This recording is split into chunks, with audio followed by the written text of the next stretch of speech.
இந்த காணொளிய பாருங்க. இந்த காணொளி வந்து எப்படின்னா, அத பாருங்க. அந்த அந்த காணொளி உள்ளபடியே ரொம்ப கண்ணீர் விழக்கூடிய காணொளி. அந்த அந்த குழந்தையினுடைய குழந்தை கண்ணீர் விடுதல பாத்தீங்களா? அத பார்த்துக்கிட்டே இருந்துட்டு, அந்த ஏக்கத்துல பார்த்துக்கிட்டே இருந்துட்டு, அது கண்ணீர் விடுது பாருங்க.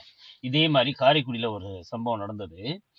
அம்சவல்லி பவன்ல நாங்க நானும் என் மகளும், மூத்த மகளும் சாப்பிட்டுக்கிட்டு இருந்தோம். சாப்பிட்டுக்கிட்டு இருக்கையில பார்த்தீங்கன்னா, ஒரு தந்தை அ ஒரு ஒரு 7 வயசு மதிக்கத்தக்க ஒரு பெண் குழந்தை, அந்த பெண் பள்ளிக்கூடம் யூனிஃபார்மோட வந்திருந்தாப்புல. வந்து சாப்பிட்டுக்கிட்டு இருக்காப்புல, அந்த பேக்கோட வந்து சாப்பிட்டுக்கிட்டு இருக்காப்புல. அவர் தந்தை வந்து எப்படின்னா, சட்டை அணியாத ஒரு வேலை அதாவது வேலையிலிருந்து வந்த வகுத்துல சட்டை அணியாம, அவரு அந்த வேலையினுடைய அழுக்கு உடையோட வந்து உட்கார்ந்து, ஒரு துண்டு மட்டும் போட்டுக்கிட்டு, சாப்பாடு அது அந்த பொண்ணுக்கு சாப்பாடு வாங்கி குடுத்துக்கிட்டு இருக்கிறாரு. அந்த பொண்ணு வாங்கி சாப்பிட்டுட்டு, "அப்பா இன்னொரு இன்னொரு தோசை மட்டும் சொல்லுங்கப்பா" அப்படிங்குது.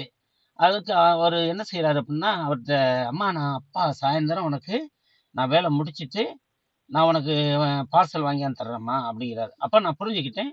அவர் சாப்பிடாம அந்த குழந்தைக்கு மட்டும் சாப்பாடு ஊட்டிக்கிட்டு இருக்கிறாரு. அப்ப நான் அத புரிஞ்சுக்கிட்டேன். அவர்ட்ட காசு இல்ல அப்படின்னு.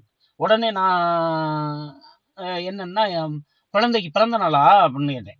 ஏன்னா அது அது பேசையிலே வந்து, "ஆமா குழந்தை பிறந்த நாள் இன்னைக்கு. எனக்கு ஹோட்டல்ல நான் நான் அதுக்கு ப்ராமிஸ் பண்ணியிருந்தேன்.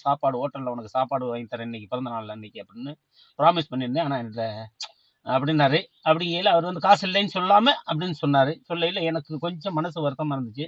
உடனே நான் என்ன செஞ்சேன்னா, அ அந்த அந்த சப்ளையர்ட்ட அவங்களுக்கு என்ன வேணுமோ அவங்களுக்கு கேட்டு நீங்க குடுங்க. இன்னமும் குடுங்க. அந்த